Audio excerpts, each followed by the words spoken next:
Greetings, ladies and gents, and welcome to the latest chapter of Ars Magica, taken from the subreddit HFY. All the relevant links are down below, and please like, comment, and subscribe like any good minion of the algorithm would do. And as always, I hope that you enjoy. I would just like to thank the following Tier 5 patrons and channel members for supporting the channel: Fallen Angel, Buzz Kinnington, Data Magnet, and Bob the Dragon. Thank you again. And now, on to the story.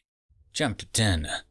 Looking directly into the eyes of the creature in the water near me, I weighed my options.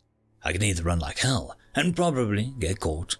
I fight it and probably die trying. Or I try that new skill I got. I guess I was going to find out what animal companionship does. Animal companionship. A feeling of familiarity washes over me as I continued to stare at the creature, a sense of connection that I couldn't quite place. All right there, you just don't go make any sudden movements. Stay calm. I don't want to cause you any harm. Just want to get by peacefully so I can find my friend, I started to say, when I finally realized why the creature seemed so familiar. Stein! With the following conversation that I held, it was to my surprise that the screen Goliath was Stein. I figured he might have received an affinity from eating some of the poison that was excreted into the meat, but I didn't think he'd, change. Actually, with that in mind, why didn't I change when I ate those mushrooms and that other stuff that somehow got into my body? According to the system, there were some body changes that I underwent, but I don't look any different. Do opposing affinities cancel each other's transformative effect or amplify? From what I thought, it'd be a combination, cause that's how it usually goes. But this might be nice to have. Now I won't have to figure out how new body parts work. Either Stein's transformation or the animal companionship skill apparently allows us to communicate, because I could sort of understand what he was saying to me with the barks and yips. It seemed that he had a name, Claw, and it seemed a little put out that I had renamed him Stein, although neither Stein nor Claw was a good name for him anymore. He agreed and asked me to rename him. So I went with Kojo, figured I'd stray from the German to Japanese naming conventions. New form means new stuff after all. Also, figured since he had evolved, I'd observe him to see what had changed. Species, Terimba Marafasa. Affinity Fauna, name Kojo. Title, Lone. Level 76. HP 2220 out of 2530. AP 125 out of 250. Effects, recovering. It was nice to see that my first friend here was doing well. He also seemed to have a title of his own. Probably means he got kicked out of the pack or something. I can always ask. We have all the time in the world nowadays. Wait, I just realized something. Why didn't I get more information besides that? Shouldn't observe? Oh yeah, I need to choose whether to keep advancing this particular skill or not. So while I drank some more water, slowly along with Kojo, I explored a bit by testing my advancement of Observe. You have chosen to advance Observe to its next stage, Analyze. Is that it? I thought I'd get something a bit flashier. Don't get me wrong. From the description, it seems a bit more powerful Observe. It provides the same information that Basic Observe did, but will also tell me the components of the materials that I analyze. It's just that, I thought, I'd get maybe a stat increase or something for doing it. Should I also upgrade meditation? A part of me wants to see what kind of similar skill I would get if I passed on the upgrading of it, but meditation is too good not to. You have chosen to advance meditation to Kundalini meditation. There's multiple types of meditation. I thought maybe it'd make me a new skill outright that automatically does things. Wait, Kundalini is overpowered. It's basically meditation without having to sit still in one place. It also has some other effects listed as hidden, which is strange, but it probably won't end up being too bad. I need to test this. Oh. Resetting the skill also apparently puts the MP cost back into what it used to. That sucks, but I guess there's always going to be a price to pay. Probably also means that my analyze is at the same level that observe was at before. Let me check. I'll just look at the water or something. With any luck, I can find the contaminants or something. Analyze! Water. Alright, so it's not good right now, but it'll be great in the future. I just know it. Wait, if I could talk to Kojo. Hey, Kojo, do you have any idea of getting out of this forest? Kojo stopped slurping the water up and looked back at me. Out forest. Thought you go family. Kojo's inquisitive look bored into me. No, I think I got magicked into this cave somehow. Don't even know where I am. Kojo turns pensive as his wooden ears twitch a bit. No one way, many moons ago, visited outside forest, easy hunts, ran from large green. A follow, must promise. So large green probably means plains or something. But a promise. Sure, anything, buddy. What kind of promise? Anything happen, you run. No fight like big beast before. Cannot promise life. The look Kojo gave me was deadly serious. His moss eyebrows pulled downwards into his eyes, conveying a level of sureness that I don't think I'd seen from him before. Yeah, don't worry, bud. I promise I won't attack anything. If something too dangerous, I'll run. Kojo nodded in satisfaction. Okay, Tutu must go other way. Be quiet. At this, I shot him an incredulous look. Other way. Cave go 2 ways, we go safe way. No need go dangerous way. Kojo's words stopped my heart. We went, the safe way. We had poison mushrooms, mind-warping eyeballs, and giant mutant T-Rexes before we were actually safe. What could possibly be worse in the other direction? What could possibly make the other way more dangerous than what we went through? Many wolves, not sure if respect you me, could want kill us both. So, it's not a powerful being situation, but unimaginable numbers. Okay, how many are we talking here? Not sure. Last remember, at least 4 packs. Not really enough information to work with, aren't there? How many in a pack? 5 fives. 5 fives? What's that supposed? That's 25 in a pack. There are 4 packs on the other side of the cavern. That's at least 100 horse-like wolves. Some maybe like Kojo with evolutions or something. They want to kill us and eat us. That's not good. Can you even hide when you're larger than you were? Yes, become nature. Well, that could work, probably, if he means what I think he means. Become nature. Hide as nature. Close eyes, no one tell. Can you hide? Could I hide? I have the stealth skill, but I haven't really used it much, and I would rather not test my luck again. Maybe not. Don't have a good eyesight to spot where the packs might be, so I wouldn't know where and when to hide to begin with. If we cover with leaves, can hide on me. It sounded reasonable, and I could probably level up my stealth and hearing skills, but something's off here.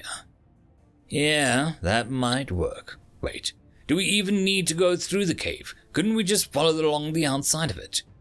Work, sure. Like better even, can't through.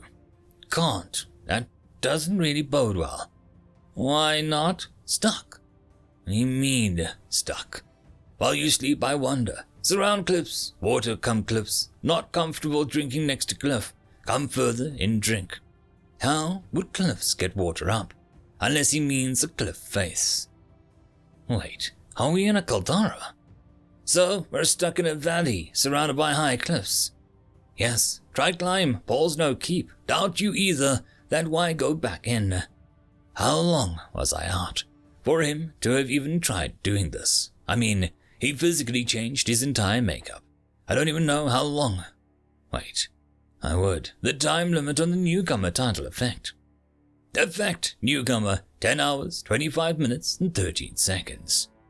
So, I have 10 hours left for the effect. I wonder what's going to happen when it ends. Will I end up unable to get skills as easily? Or does it have to do with experience gained? As of now, I can't tell. Either way, I was only out for about an hour or so. How the hell could he change that fast? Wait, speaking of physical changes, could you even fit in the cave with the new size? If crawl, should make through entrance and exit. Everything else big enough, think. Visions of trails we had went through flashed through my mind once again. I shook it off though, and tried not to dwell on it. After what we went through, I don't think it's worth it to go back in. After went, we beat bigger beasts than waiting for, just number problem. Trust me, we make through. Alright, if you say so, Kojo. But could we maybe take our time? I want to bathe in the sunlight for a while. It's been long enough since I was not currently worrying or fighting or anything stress-inducing. I think I need this. Otherwise I might snap during the next problem we've got to take care of. No physical harm nearby. No snap. Should be fine, Dave. Should be. I'm almost big as a beast now, so doubt others mess with easily. Yeah, thanks, big guy. And with that, Kojo stood up from the river, his wet moss absorbing the water. He stretched his back, causing a couple of twigs that got caught to snap off in his form, while he flexed his thorny paws and shook his bushy tail. The sounds of his body moving sounded like the slow creaking of a tree, ready to fall over after a storm. His trunk-like legs began moving slowly, with him looking towards me. Not to be outdone, I tried to perform much the same. I flexed my back out, stretched my arms and legs, but the real cracker was when I manually took my head with my hands and popped my neck hard. I always did that before any exercise that I did in high school, and it seemed like it had been a while since I'd last done it, while I was out, because the resounding crack produced nearly unbearable amounts of ecstasy. I almost wondered if this was what all those people who had their necks just snapped in half in those spy movies felt just before dying. Then I realized that I was thinking about death again, and forced myself to stop. If I think about that, then I probably will focus on how I might end up dead here in the wilderness. Following closely behind Kojo, I focus on activating the new Kundalini that I had gotten. At first, nothing really seemed to happen, at least until my vision started acting strange. In the beginning, I thought I'd probably needed to keep my eyes closed, or focusing on my breathing. But it seemed as long as I focused on the movement of my body, it would seem to, pulse something through it. It wasn't really clear what I was doing, or even what the skill was doing, but it was definitely doing something to my vision, as colors seemed to bleed from everything. As I looked around, I noticed that some objects had color auras surrounding them now. Most plants had a greenish mist surrounding them, while any animals I saw had a brown dust that seemed to emanate from them. Kojo's aura was a halo of the purest green, well, that's certainly strange. I think I can see my affinities bleeding into the area surrounding me. At least, I think that's what it is. They're basically the same color as my affinities. So, come to think of it, how can I tell that it's my two affinities? I'm only emanating a single color. Questions for later, I suppose.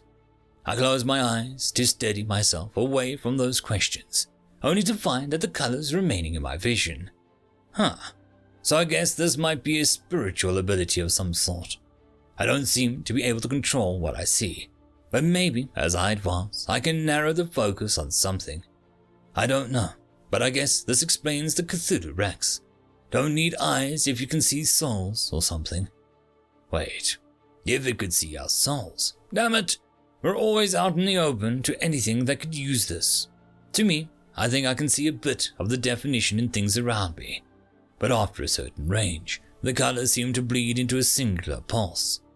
Interestingly enough, the sky gives off basically nothing. Just the regular blackness that is my eyelids, unless this is a limited range to see, or that as the actual color coming from the sky. Can't take anything for granted here. I look up from my inspection to see that Kojo has left me behind, and I run up to catch, but this is bad actually. If I move too fast, the meditation just gets cancelled. Damn it!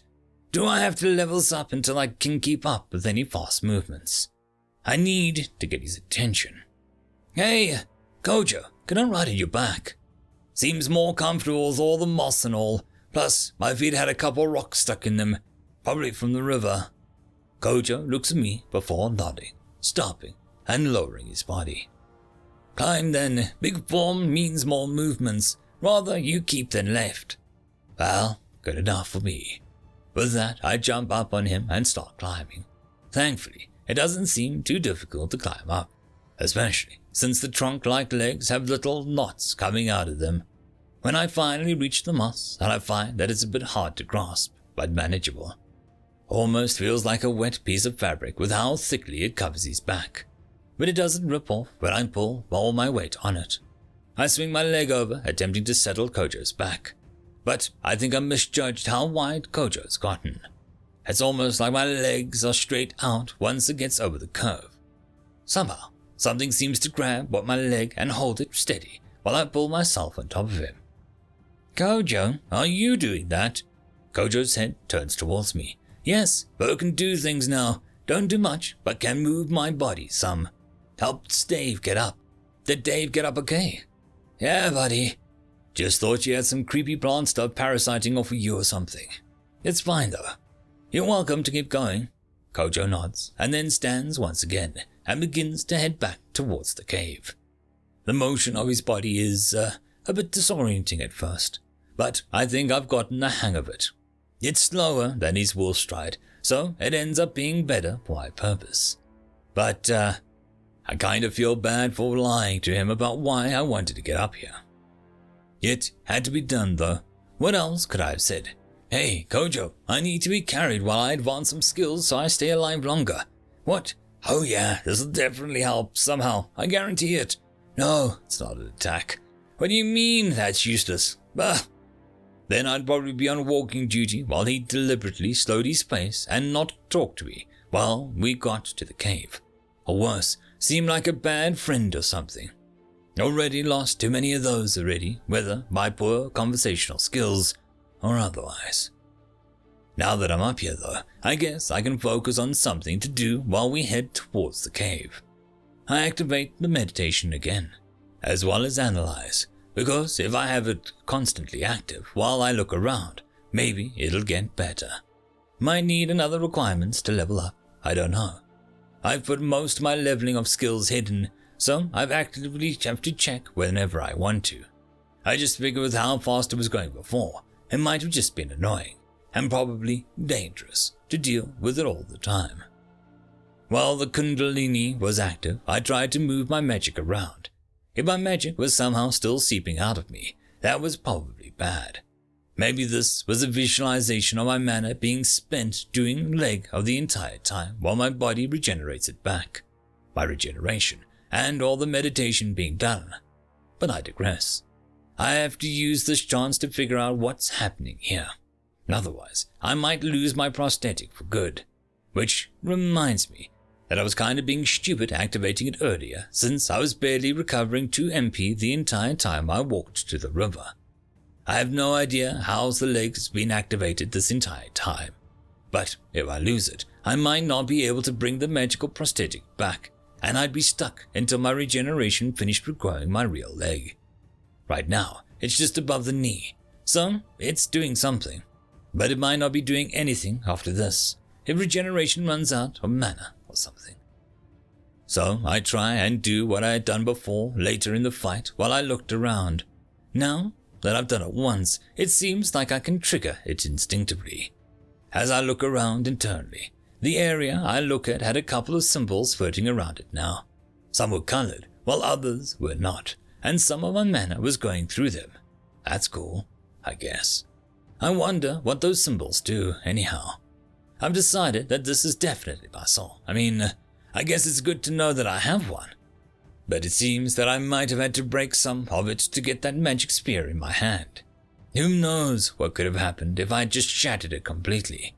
Would I have just been bleeding mana everywhere? I'm not willing to find out.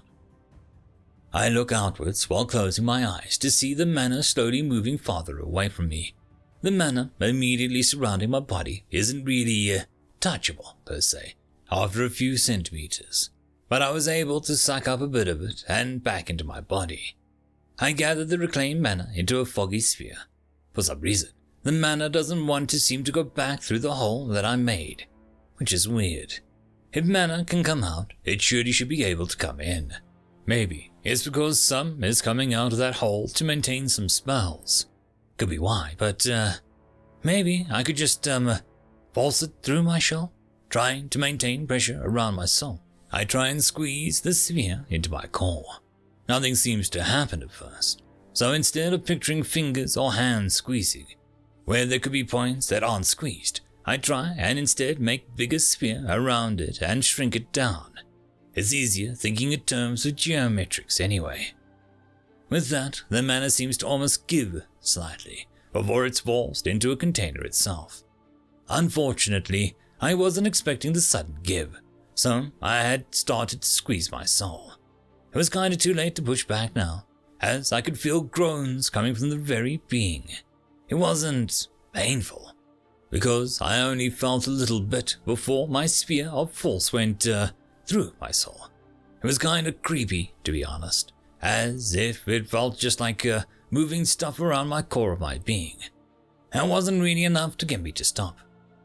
For finding out how to control your magic intuitively, and for discovering how to compress it without being told how, you've earned +1 Wiz, +1 Intellect, and the ability Mana Compression.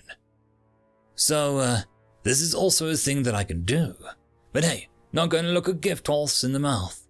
More wisdom points means more mana I can hold. The more mana I can hold, the better I can use the regenerate spell I have. Wait, something's wrong. We've stopped moving. I opened my eyes to ask Stein why we're there, only to see what had stopped him. The cave had collapsed. Quest received. Quest, escape from the Kadara. Reward, new title, 10 levels. Failure, imprisonment. Time, indefinite. -10 levels, -20 luck. Accept quest, yes or no. End of chapter. And that, my friends, concludes this video. I hope that you enjoyed, and if you do, please consider supporting the author, even by popping over and leaving a thumbs up or a nice comment, just to show your appreciation for the story. However, if you wish to support this channel, there are links down below which will help immensely. I will see you all in the next one, and until then, I hope that you have a fantastic day. Cheers.